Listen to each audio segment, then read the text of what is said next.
Hey folks, welcome to episode 7 of Young Justice. I have a treat for you today because we're going international. My guest is from Toronto, Ontario. On episode 4, I spoke briefly with Lieutenant Governor David Zuckerman about opiate addiction and the stigma attached to it. My guest doesn't have, or maybe she does, super knowledge in the field of drug addiction, but certainly understands the unwanted burden of stigma in general. Marnie Grundman is the author of the book Missing, A True Story of a Childhood Lost. I always mess up with the subtitles. And it's a book that is written into chapters about how she had a traumatic childhood, ended up running away and living on streets for a number of years, and then became into adulthood where she is what she calls a surthriver, presumably, which means that someone who has survived and also thrives. But we'll get to that. Without further preamble, I want to get to the interesting feature of the show. Marnie, thanks for being on the show today.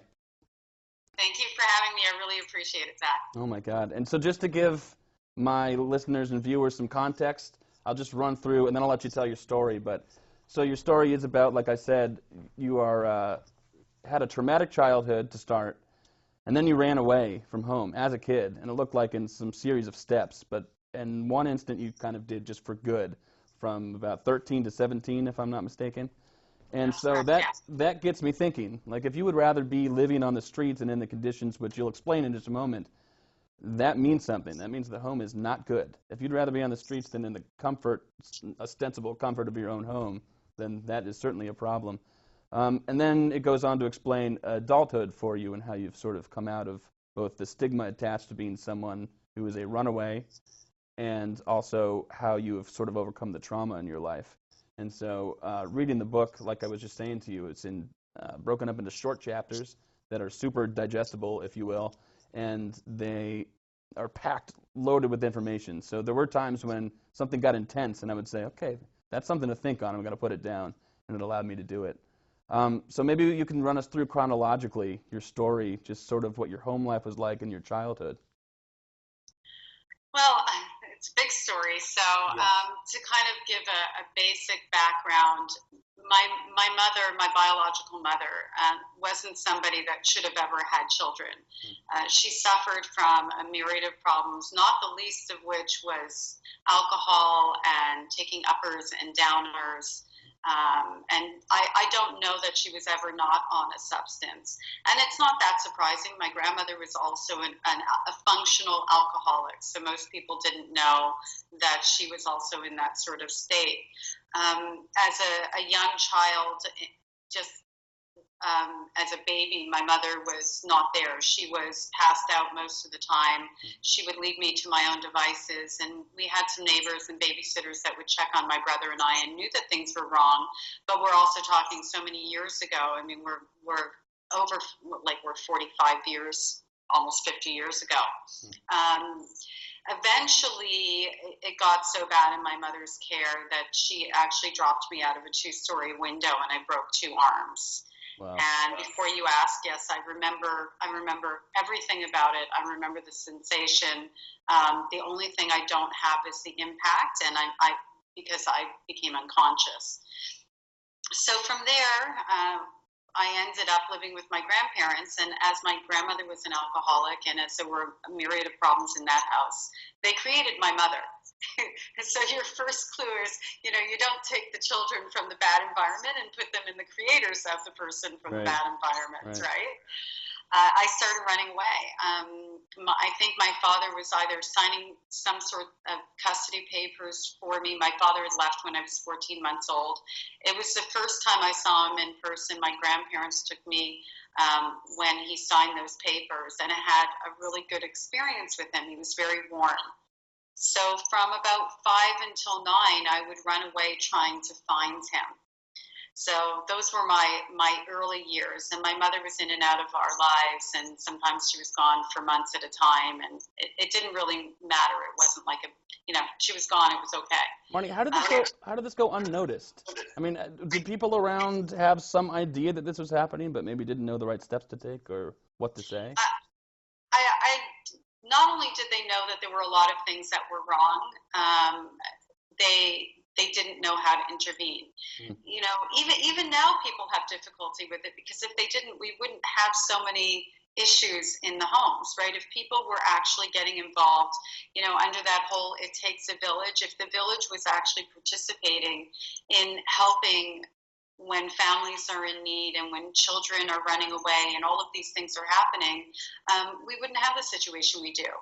Back then, going to therapy, I mean, now we all admit it. Yeah, I went to counseling. Yeah, I took antidepressants. Like, it's not that big of a deal, But back then, mental health was a dirty word. If you went to a psychologist, it was a shrink. It wasn't a psychologist. So the stigma attached to that alone prevented people from getting help. And the knowledge was different. Social services was different. Could people in my family have done more? Absolutely. For sure they could. And I think the shame kept them from acting appropriately. Yeah. Not wanting, people outside the family to know that my mother was incapable of raising us and that my grandparents' home wasn't a good place. It's saving face. Yeah. Yeah, you said in the book that your mother put on some sort of a facade. I mean, just a chronic facade of being, wealthy and well-to-do and happy, and used that to her advantage. And I suppose it's probably part of her mental health that she did so, almost like a Stockholm syndrome, and took advantage of when you were not doing well. That was almost an attention she adopted and wanted, right?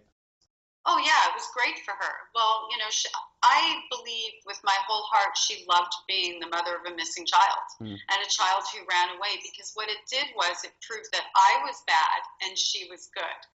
And I believed that. I mean, I bought into that hook, line, and sinker. When I was gone for 3.5 years, from 13 to 17, when I ended up coming back home, for lack of a better word, I was the black sheep. It was, look what you did to everybody. Look what you did to the family. And my mother had everybody super twisted around. And that's common. That's common in abuse situations, because the family doesn't want to be outed. And they don't want to accept responsibility. It's too embarrassing. And so she sort of implemented that onto you. I mean, you also didn't want to admit anything. I mean, you had these problems, and I suppose you were probably too young to be aware of just the dynamics of the problems at home, because you didn't know anything else, right? And so probably even from before you were running away and needing to physically be surviving, you were operating in a framework of survival all the time. Oh, of course. There's a babysitter that has known me since the day I was born. She was only 10 years old when she started babysitting for me, but it was also with her family. And she told me very recently, before I wrote the book, actually, she said, it was almost as if you knew better than to cry. You were just always a good little girl and a good little baby. Children adopt what they need to survive very early on. And so what I adopted was, if I behaved better, maybe I would get treated better. It's like a domestic abuse situation. The person being abused feels like, if I do better, I'm not going to be abused anymore. They don't understand that it's the abuser that has the problem. Right. That's the type of temperament. I'm a behavior consultant, and I work with school-age kids. And it's the type of problem I see all the time, is that the squeaky wheel gets the grease kind of a thing. So the kids who are hyperactive and always on display get enlarged the attention. And the children who are what I call in the shadows, who are just trying to do what they think they need to do to get by, are sometimes the people who need help the very most. So this is interesting to hook onto. Can you tell me about when you started leaving home? I guess you sort of were alluding to it, but you were 5 years old when you started running away, yeah? Yeah, and smart enough to know I had to come home before dusk. I was left to my own devices a lot anyway, so I was that little kid that you see wandering around that, at 5, 6 years old, that never should have been. My biggest run during that period, I got on a bus when I was 7, because I figured out it could get me to the tall buildings where I thought my father was faster. Of course, it backfired. I fell asleep on the bus because I was only, 7 years old. By the time I was 9, I had it pretty well down pat. But then my mother married this great guy, and we moved to Miami, and things were reasonably good because there was an adult in the household that was actually a loving, caring, supportive adult. We had an au pair in the house, so that kind of helped as well. My mother's abuse only took place when nobody was around. And you said in the book, it was interesting. You said in the book, so it seemed like because the abuse took place when nobody was around, that whether from her own free will or not, there was a way she could temper the impulse to be abusive. I mean, so it showed you, wow, she could just not be abusive if she chose to be. That was, in going through therapy and going through just letting go of the anger and all of those things. And I have dialogues about forgiveness all the time. I don't forgive her. I'm ambivalent. I don't wish her anything bad. I don't hold anger. But the reason I don't forgive her is because I believe if she could have controlled her behavior in front of people, she could have controlled her behavior when nobody was around. And I find that unforgivable. What do you think it was? Do you think that there is, what do you think it was that helped her? Aside from just being, people could see her and people knew, and she knew there would be consequences, do you think that there's any amount of her being that could have acted differently, that there was something that initiated her to temper or control these problems? I don't know. I guess I mean that what could have happened, do you think, when no one was around to have helped her? Or do you think really just nothing? Nothing, because she didn't care. She just wanted to be in control, and I was the object that she could control. I believe that she doesn't care for herself. She doesn't love herself. In fact, she loathes herself. And I was half of her. And then on top of that, she loathed my father. So I was just this really unwelcomed person in her life. And I think it made her angry that she had to be nice to me in front of people. So it was just an opportunity for her to take out her frustration. Mm-hmm. I'm sorry to just nail down there. I know you are comfortable talking about it. I heard you in an interview, actually, and somebody asked you the question I was thinking, and she said, I hope you feel comfortable talking about this. And your response is just, well, I guess I have to be. I mean, I wrote the book. This is kind of the point, right? Yeah. So I didn't mean to really nail down on the abuse in that sense, but I think it paints a pretty clear picture for people that you were trapped.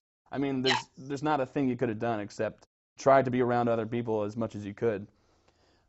So now you've moved down to Florida, and it's not until 13 that you talk about really running away for good. I mean, really setting out. What happened in between there? What was going on? Well, I had the biggest thing that happened was, my stepfather died when I was 12, and I believe with my whole heart that she was involved in his death. That'll be book 2, so we're not going to go into a whole thing there. Yeah. But 4 months later, she married somebody else in record time. I had never, I didn't remember this person. Apparently I had met them once, but I didn't remember them. And as a result, I ended up going to boarding school. And when I went to boarding school, I was so young that we were in a small dorm that was like a home environment. We actually had dorm parents. There were a limited number of girls in the dorm, and it was a family. And all of a sudden, I had a solid school year of normalcy, no minefields. I knew what I was coming home to every single day. And when my mother told me at the end of the school year that I would not be returning, I snapped. I lost it. I couldn't go backwards. Now I knew that my house was not normal, that not every person was being treated that way. Yeah. And I couldn't go back. Something gave way in me, and I took off. And by the way, runaways don't plan. It's not like we grab you know how they show in the movies, they pack a suitcase. Yeah, the thing on the end of the stick, the bandana. The stick and empty the piggy bank. No, it doesn't work that way. No. We snap. There's a separation that occurs psychologically, and so I really had not very much with me. I definitely didn't have a change of clothes. And I was gone. That was it. I took off. I was fortunate that at the beginning of the run, I was in Miami and not, the snow in Toronto. Yeah. Although I did end up in some snowy places along the way. And I slept on the beach. I started sleeping on park benches. And once you break through a night or two, getting a child to turn back from that is phenomenally difficult, because once we know we can survive it, we just do. This is where it's interesting to parse what people saw of your life, and you explained how you didn't plan anything, and you didn't have to. Your psyche sort of did for you. Psychologically, It only makes sense that you would want to separate from that situation. But so far, everything you've told me from an outsider looking in, especially if they're removed enough, it just looks like you were just the least possible viable candidate for being someone who would run away and turn to living at times in no home whatsoever. And like you said, on the beach or on park benches. Yeah. So, and that's kind of the point. You know, that's a big part of the point, because a lot of these children that you see that are running away in their early phases 2 and 3 times, and nobody's really paying mind to it. You need to pay mind, because that's how it begins, and that's when it's fixable. You know, nobody would ever look at me and think I was homeless. I was homeless. I lived in abandoned buildings. I went without showers and baths and everything else. I can only imagine what the sight of me was. and you mentioned, I feel I should sprinkle this in now because I don't want to forget it. Something interesting is that you mentioned when you talk to people, and including the title of your book, you like to use the word missing rather than runaway. That seems like a more inviting term, and it sort of makes sense to people a little bit more. And can you talk about why you decided to do that? I decided to do that because of the stigma that I found that was attached to putting runaway in the title. So when people knew that I was writing a book, or I'd get in a conversation with someone I just met typically, and what are you writing about? A runaway. And I'd be a little bit vague, tell me a little bit more. Well, it was me. The minute they heard the word runaway, there was this body language, that just this sort of separation and kind of a step back and a disinterest and an uncomfortableness about that person. And it really bothered me because I knew the stigma was there. I just had never seen it so up close and personal like that. And I decided to experiment, and I hadn't changed the name of the book yet. I hadn't settled on a name for sure. But when somebody would ask me, I would say, oh, it's about a missing child. And I was reported as a missing child. And it would really, well, what about? And I'd say, well, it was me. And then I would use the word runaway, and you would be amazed by how completely different I was received. Like all of a sudden it was like, oh, wow, really? Oh my gosh, as opposed to, rebellious child, bad kid. Right. So that's where the title came from. A lighter form of the stigma that I see working in schools is when somebody, can you hear me? Yes. Okay, good. I just cut out for just a second. That when somebody is, quote unquote, a runaway, a common phrase that I hear in response is, well, she's just doing it, or he's just doing it to get attention. And maybe true, except that there's no just about it. So it's using a lighter and easier to digest form of explanation actually would be even helpful there too, I think. So I want to get you on to telling your amazing story. I don't want to linger too far here, but maybe we can talk about that a little later too. Yeah. Okay, so now we left off, you're 13 and you are spending a few nights on the beach. So how did you get by? You said you were gone for 3.5 years. Well, I got lucky some of the times. One of the things I got lucky with was when I transitioned to a park bench, because I quickly figured out that being near a public park meant having a bathroom.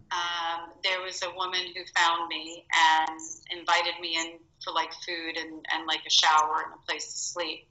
And it turns out, and I didn't know it at the time, but she was a prostitute and she was hooked on drugs. And I would say she was probably middle-aged. Anyway, she took me in for 3 or 4 days, and she was trying to get me to go home.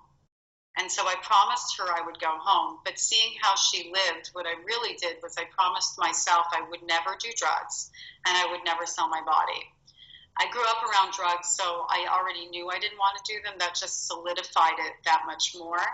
And because of that, I think I survived the streets a little bit better than most, because I held true to that. It just gave me a goal. It's like anything else. They tell you, you write down your goals, it makes you more successful. That was my goal.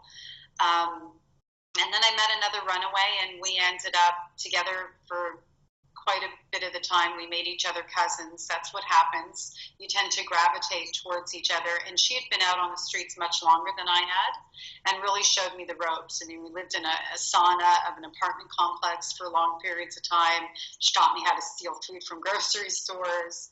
And at one point, we got separated. I was arrested a couple of times. I was arrested for stealing food, and I was arrested we were living in a house we weren't supposed to be in, so it was breaking and entering.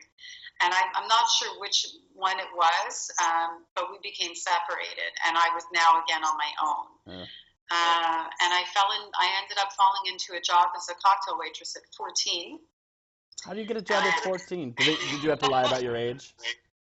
And at 14, I looked 11.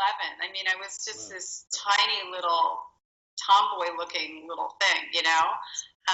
But they didn't care. They could pay me peanuts. That's how you luck into a job like that.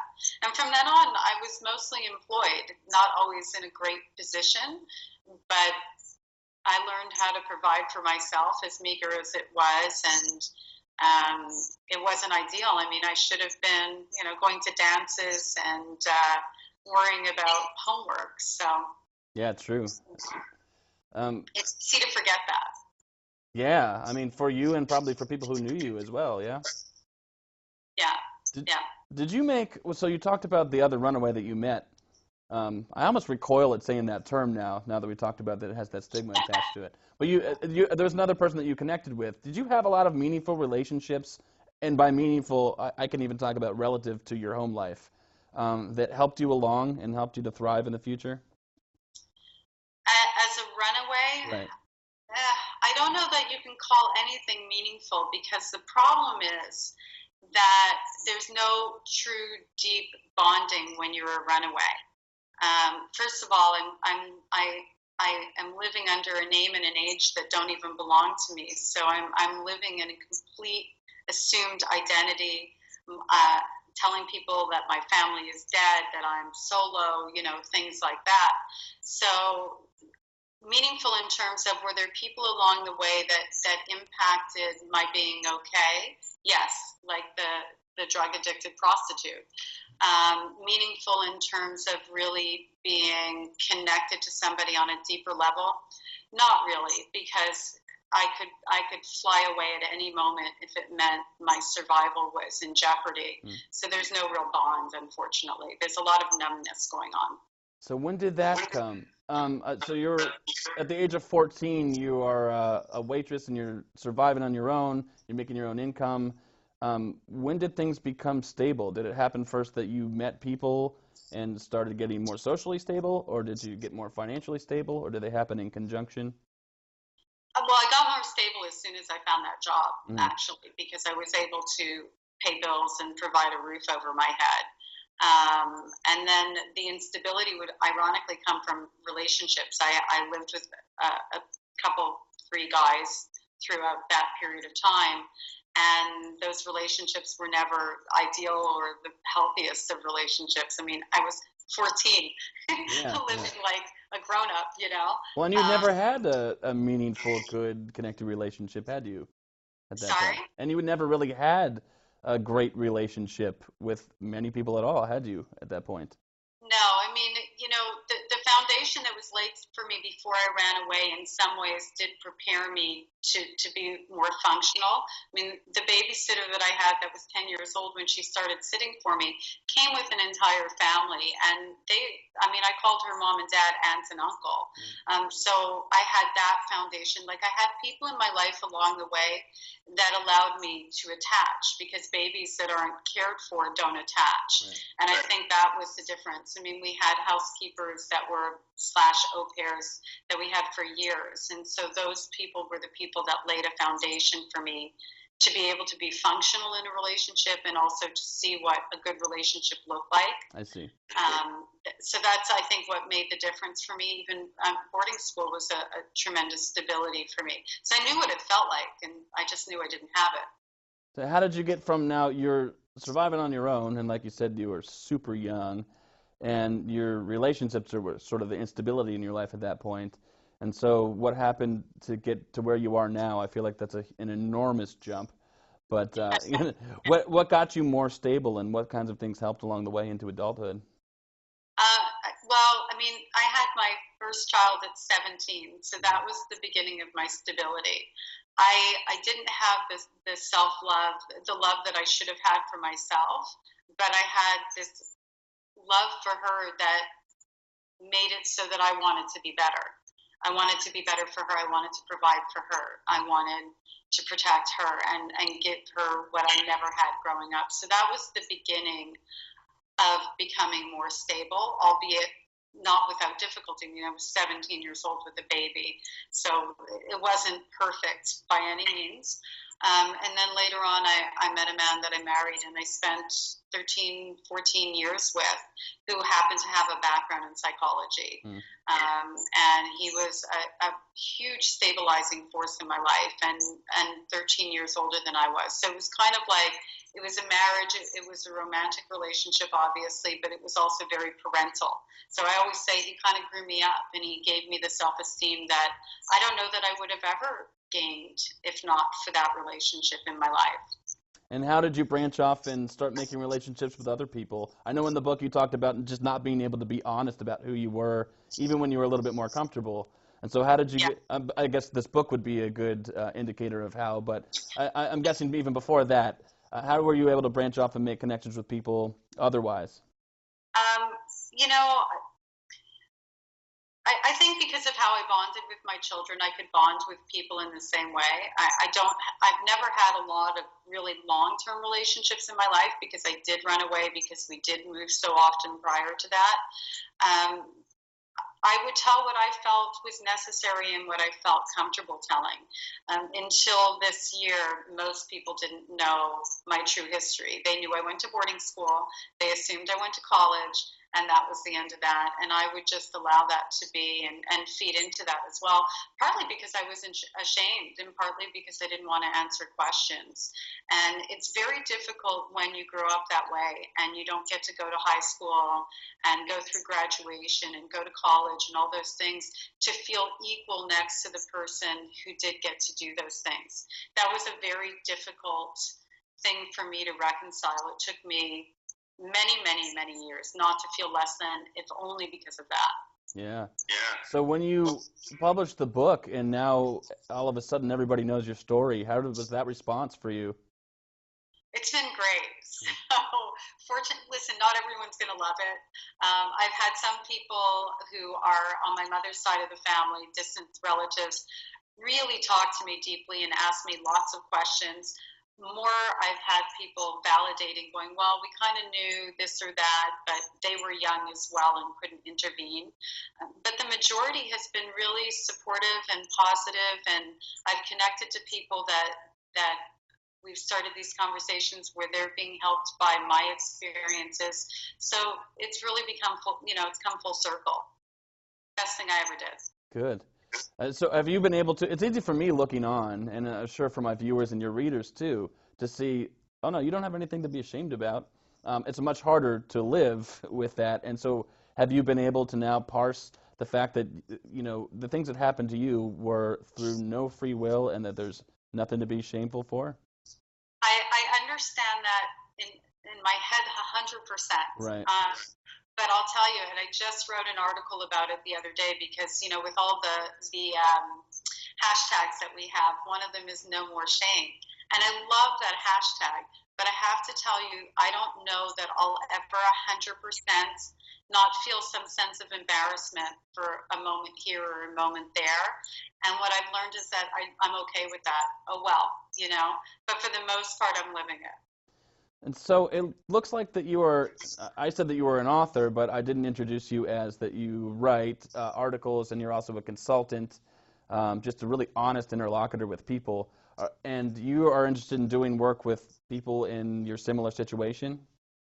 My similar situation, I'm interested in working with parents who are looking for their children, the ones that want their runaways to come back home and need to know how to cope when they do and go through.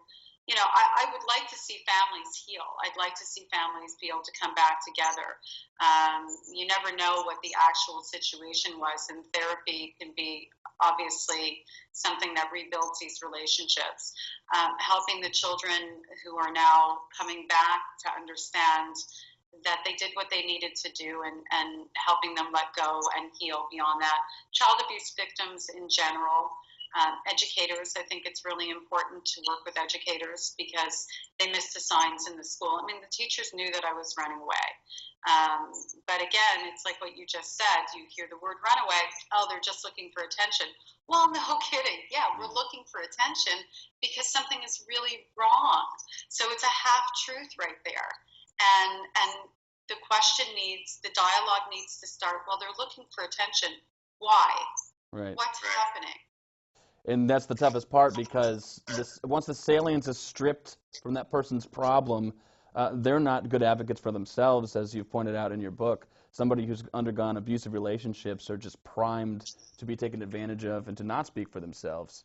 Yeah. So my audience is loaded with parents, teachers, politicians, stakeholders in schools, and so I wonder if, not to put you on the spot, you have a few things that you could tell any of these people, and including people who might be kids missing or running away themselves, for what are even the first steps to take? How do you overcome something like this? How do we become more educated about it and honest? Well, for the adults and, it's the educators, it's the family members, it's the person next door.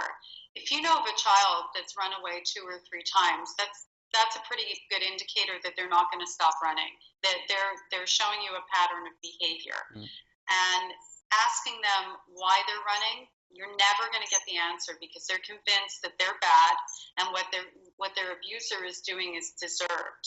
What's an answer that you might get? Like, what is an answer that you gave if someone asked you why you're doing this? Well, typically my eyes to the floor, no answer at all. A shrug of the shoulders. I had one aunt that I disclosed some information to, and my mother then came back on me and said, she just thinks you're sick and you need a shrink. And that's another reason. Like, you can't question these children and then go to the parent, because it always, always, always backfires. The only thing I really feel that you can do, whether you're an educator or somebody involved in this child's life in another way, is form a bond with that child and take some time for that child. Some time where you're doing something unrelated to schoolwork, for example, or giving them something extra to do that you see they're good at, and using that time to start a dialogue and a trust and inserting phrases. I know that you're running away from home. If you ever need an ear, if you ever need somewhere to run to, I just want to let you know I'm here. Those moments in time you may not think are significant. They are 100% significant, because the problem is these children don't trust anybody. They believe that they're bad, and so they're not going to tell what's going on. And then, they end up like me, 3.5 years on the streets. What's a response you might expect from a teacher saying something like that to a kid? What you said, I know you're running away. No response. Yeah, you expect no response. And so you just have to be knowledgeable enough. Yeah, you have to trust that what you said got through to them, and do it consistently enough that you know that you are getting through and forming a relationship. Yeah, and you just have to keep at it. You have to keep at it. It's just like when you know that there's something traumatic that's happened to somebody and they don't want to tell you. Right. You don't ask once. You have to keep asking until they're ready. And that's what you need to do with these children as well. It's the only thing that you can do, because a lot of times the abuse might even be emotional, and we don't talk about that in the schools when children are young. We focus on good touch, bad touch. We need to also focus on good speak, bad speak. Sure. We talk about bullying. There are parents that are bullies. So we have this missing piece of the puzzle right now that nobody is really addressing, because we don't know what to do about it. And we need to start somewhere. Another area of people who watch the show are politicians in my area. And we know that politics are not too much different from us in the States and you in Canada, although they perhaps for the next 4 years could be shaping out to be. I'm lucky to live in a state where things are local and pretty honest, good politics. Yeah. Anyway, what would you say? Yeah, we can. I probably said too much already. They're listening. But what advice do you have, or what ideas do you have about approaching politicians or people who have the ability to change policy at all in society? In terms of, part of the problem is a child is reported as a runaway. A police officer is called in. Maybe they're lucky the police officer finds the child. What happens to the child? they returned right back home. Mm-hmm. You know, if you were driving down the street and you were speeding at 100 miles an hour and you got a ticket for reckless driving, at your third ticket, you lose your driver's license and you have to go to driving school. I think we need something in place where if a child is reported as a runaway 3 times or more, that they need to be part of the system and that there needs to be some sort of mandatory counseling. And I've been speaking with somebody who was in the foster care system, and I want to say that we also need to look at that end of it, because some of these runaways end up either in group homes or foster care, and really what they need to be utilizing is boarding school systems. They do it in the UK where they mainstream these kids and they put them in boarding schools in a regular environment and take them out of the dysfunctional environment. And those are the things we need to start looking at for these children, because we're housing them one way or the other, but the other way we're housing them tends to be prison. We're spending a lot more money on them that way, and obviously we're destroying lives in the process. So there's a better way. So you mean boarding school rather than public education, because in boarding school they will be living at the school and undergoing a normal life from beginning to the end of the day?